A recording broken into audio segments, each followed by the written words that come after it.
uma área nova ainda no Brasil. Ela tem crescido em importância, primeiro porque a população brasileira está envelhecendo rapidamente. Nós temos um número de idosos hoje próximo de 23 milhões, que provavelmente vai dobrar nos próximos 40 anos. E isso traz um desafio maior no cuidar da saúde dessa população. A população idosa ela tem necessidades específicas de saúde. Isso porque o que acontece com o envelhecimento é que nós perdemos a reserva que nós temos orgânica, a reserva de saúde, e isso faz com que as incapacidades apareçam com mais frequência. Então, qual que é a importância, qual que é a função do geriatra? É prevenir, cuidar e reabilitar esse idoso com essa sensibilidade à perda de capacidades, de independência, de autonomia.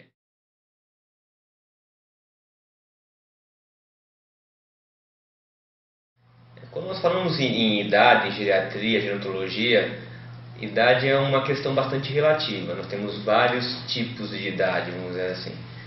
A idade biológica, essa idade do corpo físico, é uma idade muito relativa. Existem pessoas que, por não ter cuidado da saúde, chegam a 60, 70, 80 anos muito doentes.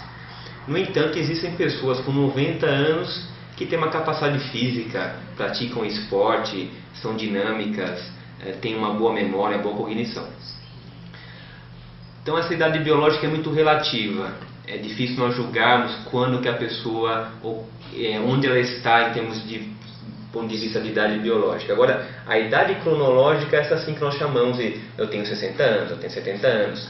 Essa é uma idade que define muitas coisas na nossa vida, né? Define a aposentadoria, define benefícios, direitos e deveres.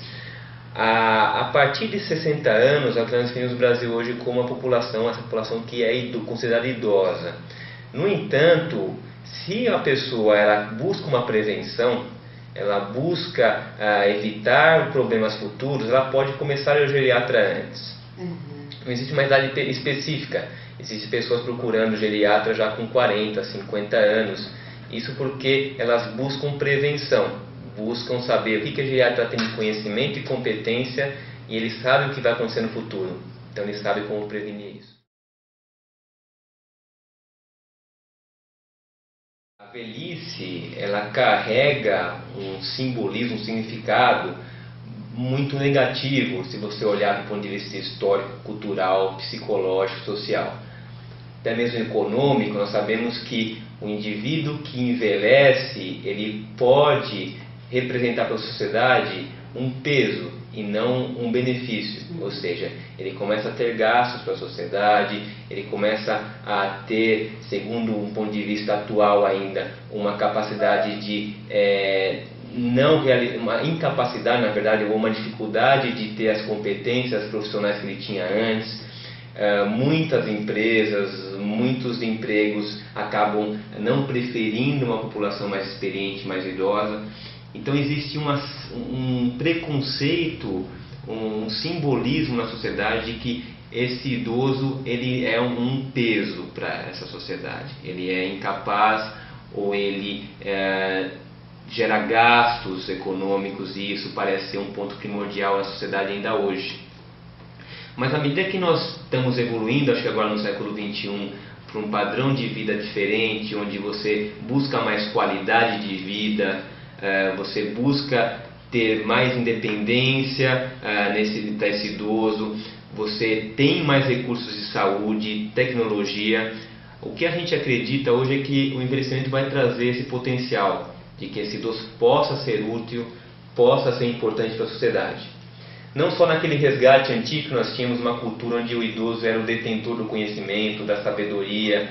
Isso também ainda vai permanecer, mas o que vai prevalecer é a importância, já que o número também de idosos aumenta muito, e todos nós vamos saber, como nós todos sabemos, que nós também podemos e vamos provavelmente envelhecer. E nós temos que reconhecer essa população como uma população que contribuiu para tudo que a gente tem hoje.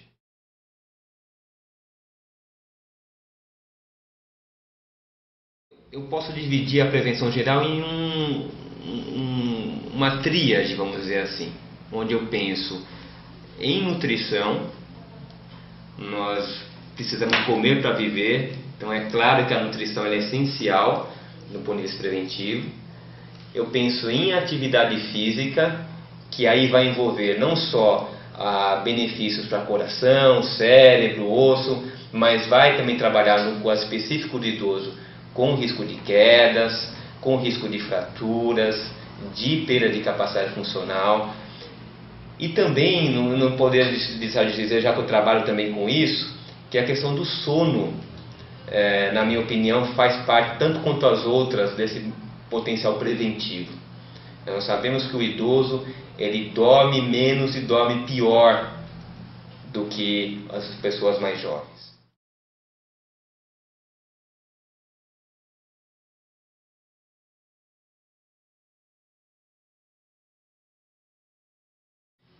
Essa questão da nutrição no envelhecimento, ela vai também de encontro a particularidades. Isso é variável para cada pessoa, cada caso é um caso. Então nós não poderíamos de maneira alguma generalizar alguma indicação de suplemento ou alimentos específicos. É claro que se a pessoa ela é uma pessoa, independente da idade, saudável, ela não tem doenças importantes, incapacidades, e ela se alimenta adequadamente, há pouca probabilidade de ela precisar de suplemento, ou mesmo uma vitamina, um polivitamínico. Isso provavelmente não vai trazer benefício nenhum a essa pessoa. Se por outro lado essa pessoa tem doenças, e é muito comum pessoas de mais idade ter doenças, mesmo doenças mais leves ou pouco perceptíveis, como pressão alta, diabetes, alterações de peso, essas pessoas elas vão precisar de um auxílio, de uma recomendação nutricional específica. E aí nada melhor do que um nutricionista ou mesmo um médico que tenha conhecimentos nessa área para poder recomendar algo mais específico.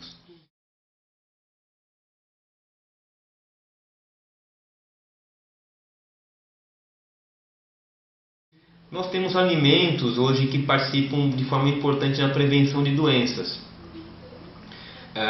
Doenças de uma forma geral. Doenças comuns ao envelhecimento, que vão desde do infarto, derrame, doença de Alzheimer, doenças que são importantes com o envelhecimento.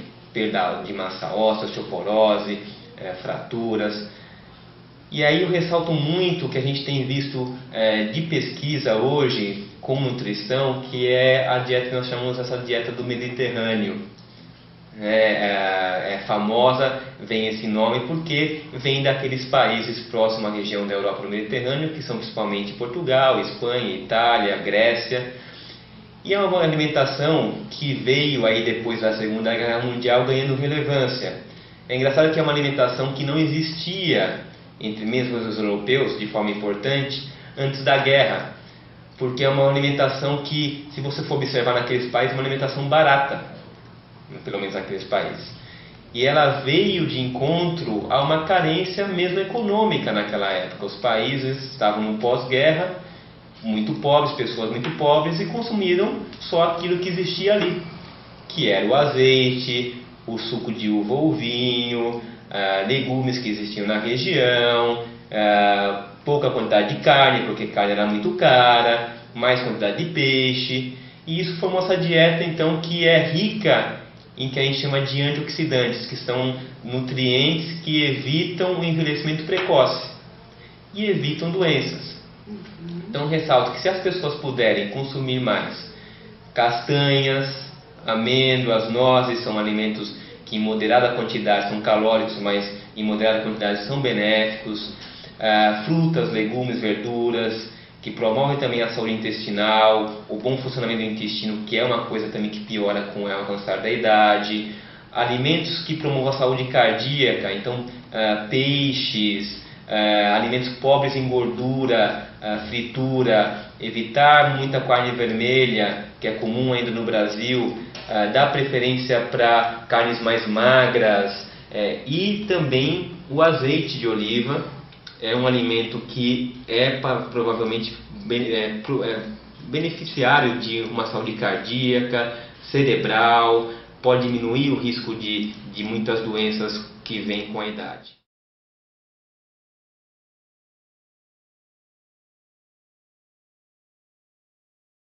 Existem algumas particularidades com relação à nutrição no idoso.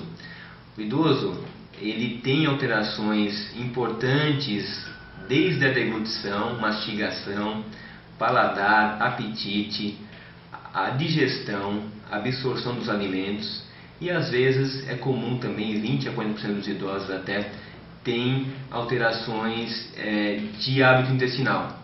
Então, intestino preso, não funciona bem. Todo esse conjunto de fatores leva a uma dificuldade para o idoso digerir e também se alimentar adequadamente. Nós sabemos que cerca de metade dos idosos tem alguma deficiência nutricional, de pelo menos 3 nutrientes.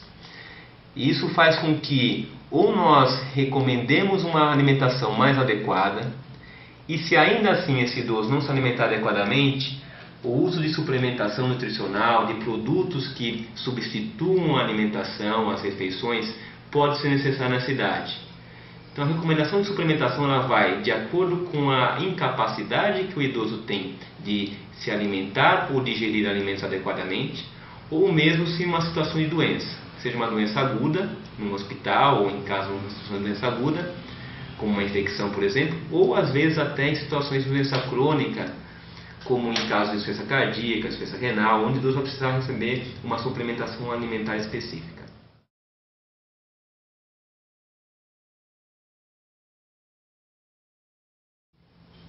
A maneira como eu vejo essa questão de longevidade e qualidade de vida, eu não vejo como uma balança.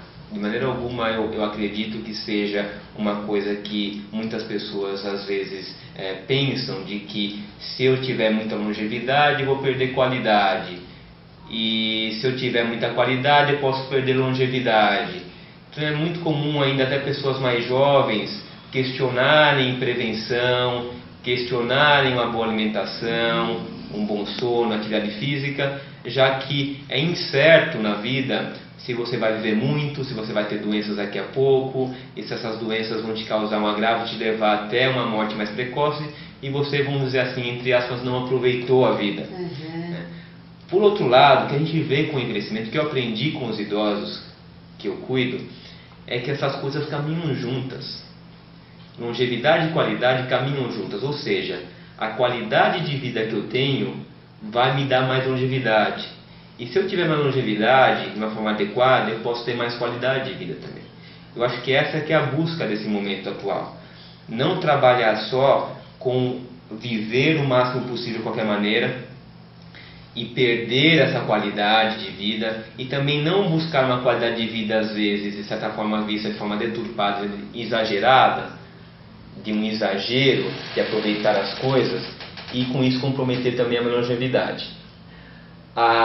É possível trabalhar com as duas coisas em paralelo. Eu acho que essa que é a busca atual da medicina. Nós não podemos ser o que nós somos hoje, infelizmente, em muitas situações, o que eu chamo de vítimas do próprio sucesso. Ou seja, porque eu vivi muito, agora eu vou viver um final de vida com sofrimento, com dor, com incapacidade. Essa vitimização do sucesso, da longevidade, ela tem que mudar. É óbvio que as coisas correm em paralelo. Se a gente viver muito, a gente pode ter mais doenças.